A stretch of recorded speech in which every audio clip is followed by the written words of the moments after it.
So what's up guys? Jadi kita tadi baru selesai nonbar Indonesia versus Arab Saudi dengan hasil kemenangan 3 poin pertama ya, 2-0. 2-0. Selesai itu Saudi.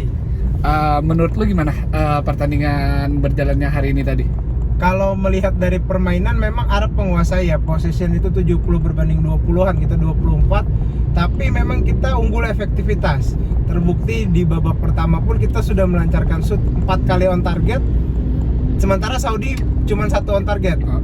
Nah, dan peluang-peluang kita pun jauh lebih matang dibanding Saudi yang bermainnya sekarang berbeda seperti waktu lawan. Karena pelatihnya juga berbeda ya. Ini ya pelatih yang mereka saat Piala Dunia kemarin ya, yang menang dengan Argentina, mereka panggil kembali. Ya, dan juga kalau gue lihat itu cara permainannya jadi lebih pragmatis, memanfaatkan long ball dan juga crossing nih.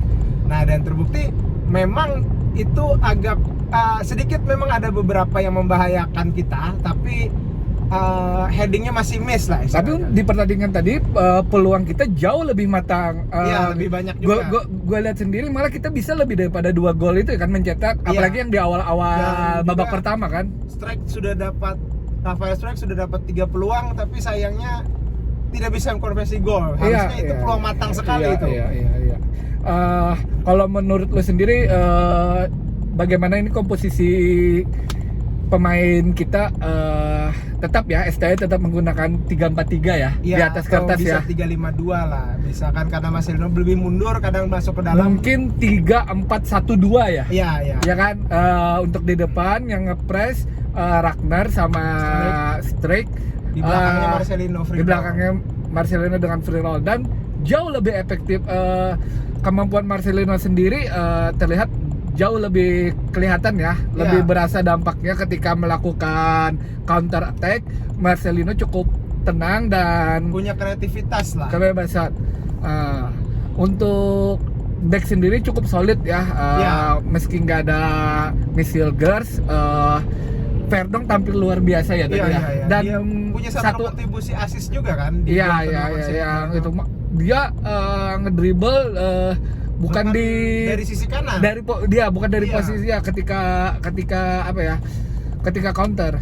Dan Verdong juga gue lihat ini tenaganya nggak habis-habis sampai titik darah penghabisan ya. Itu sangat dibutuhkan. Fighting spiritnya benar-benar top banget sih. Iya, sangat dibutuhkan sekali pemain-pemain kita mencontoh semangatnya seperti Verdong itu ya. Iya. Dan kalau gue lihat memang kita itu lebih unggul kalau lawannya ini dominan memegang position. Tapi sementara kalau kita ketemu lawan yang selevel itu akan susah, karena waktu kita lawan Cina kan kita terlalu banyak megang bola, alhasil kita yang kena counter. Dan memang kita dengan dipasangnya Marcelino sebagai starter ini jadi terlihat seperti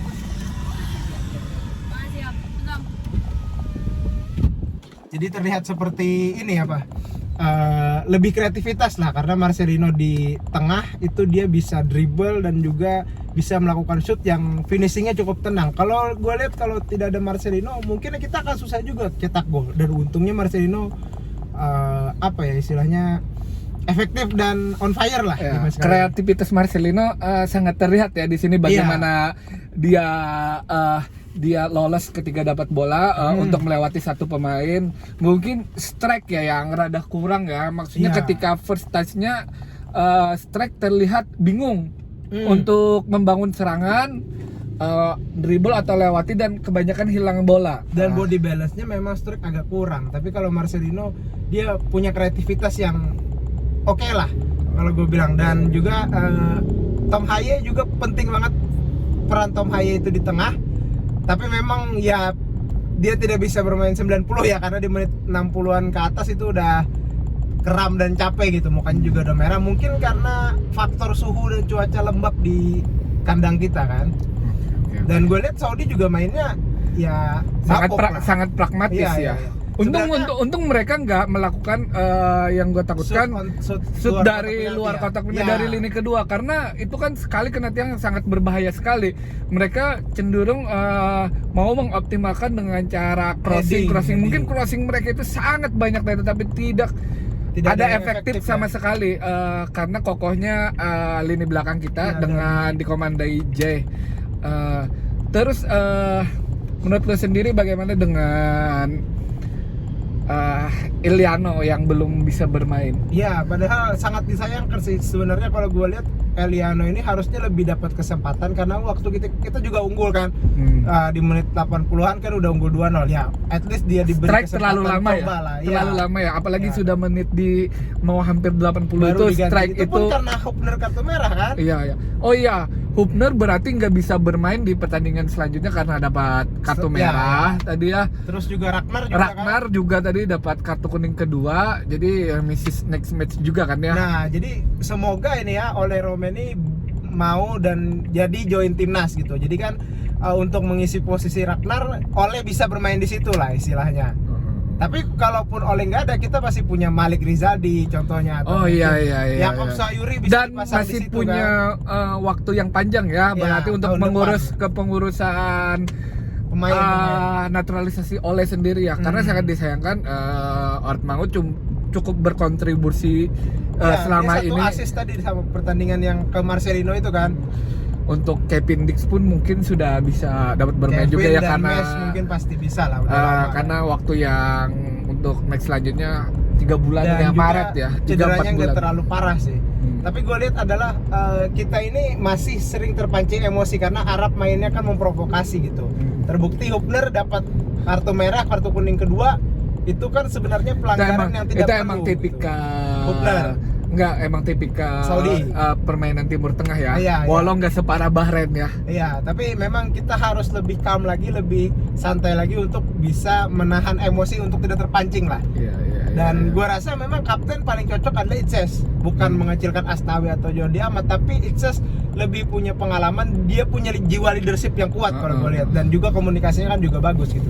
Dengan fisik yang Tapi menjulang kalau juga. kalau lihat sendiri gimana dengan wasit yang ini mungkin cukup adil ya. Tapi Cukup memang adil, lebih tapi menurut gue juga doyan kasih kartu. iya, dan ada beberapa yang menurut gue kartu sangat berlebihan.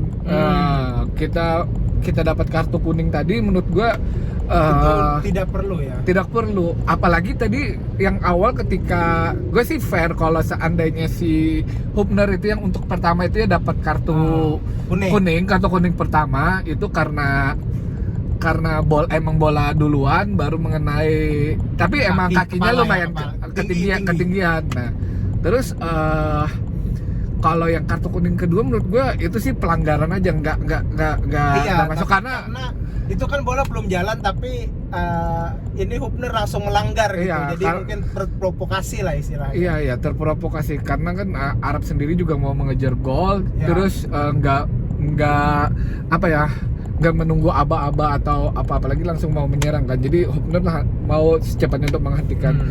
Tapi menurut gua masih normal lah, maksudnya masih bisa ditolerir lah untuk wasitnya, dan kita lihat pun dari segi tambahan waktu injury time-nya masih normal lah. Iya, karena 2 menit mungkin, karena itu kan ada pelanggaran yang berarti juga kan, ada protes dan ada kram dan lain-lain segala macam, jadi masih wajar gitu. Tapi gue melihat juga perannya Rizky Ridho ini, dia kembali lagi membuktikan Rizky Ridho setiap dipasang bermain dia selalu deliver all out lah istilahnya. Dia sangat solid ya dia sama Jai ya. untuk menutup.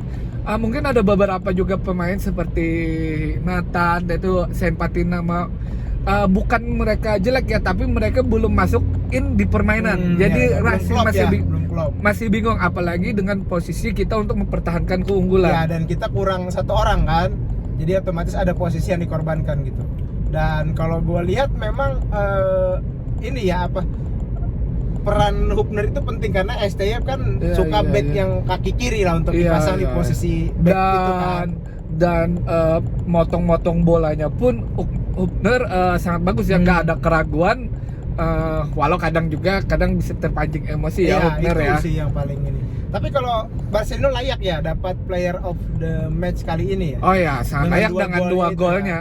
Tapi menurut gue jangan dilupakan juga mungkin kalau nomor 2-nya Verdong sama Orat Mangun ya. Haye juga. Haye ada juga. Tapi untuk 3 besar itu menurut gue kalau nomor 2-nya Verdong, gue sangat impress dan sangat apresiasi sekali dengan Rido juga dengan bagus ya mainnya. makanya tadi pas di terakhir kan selain Marcelino, Verdong juga diwawancari karena mungkin banyak yang mes ya sama penampilan Verdong. Iya. Kerja keras, fighting spiritnya, dan Iya, dia juga nggak ada hampir capek-capeknya. menciptakan 1 gol kan. Iya, Sayang. first time itu tadi sayang masih melebar sedikit. Iya. Oke deh, itu dulu kita review pertandingan Indonesia hari ini. Dan ini ke 3 poin yang bagus, jadi membuka kesempatan kita untuk bisa peringkat 3-4 lah, dan kita kan berada Sangat di peringkat masih 3 terbuka. ya. Iya. Dan Oke. Jepang tadi itu barusan Jepang menang 3-1 atas Cina, jadi ya kita Peluang kita masih terbuka lebar. ya. Oke deh, see you next video.